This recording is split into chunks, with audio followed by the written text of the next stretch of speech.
नमस्कार मंडळी. तर आजच्या छोट्याशा पण भन्नाट अशा दिवसाला सुरुवात करूयात.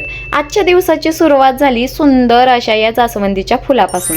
तेव्हा समजलं आजचा दिवस छानच जाणार.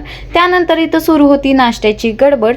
नाश्ता उरकला, त्यानंतर देवपूजाही करून घेतली आणि आजचा मेनू होता वांग्याचं भरीत. त्यासाठी वांगी भाजायला ठेवली. त्यानंतर केलं तुळशी पूजन आणि उंबरटा पूजन. आता घरात काहीही घ्यायचं नसताना उगाचच कुठेतरी फिरायचं म्हणून जायचं कुठं, तर जायचं डी मार्टला. आता जाताना मध्येच पाऊस लागला म्हणून थोडा वेळ थांबलो.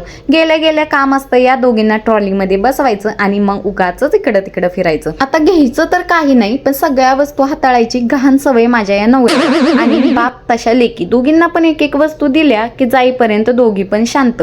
इथं मी चिवसाठी ड्रेस बघत होते, पण बाप लेकींना दोघांनाही माझी काही चॉईस आवडेल. मग आम्ही तसे ड्रेस घेऊन दिले. तर चला, असा गेला आजचा दिवस. भेटूया पुढच्या ब्लॉगमध्ये.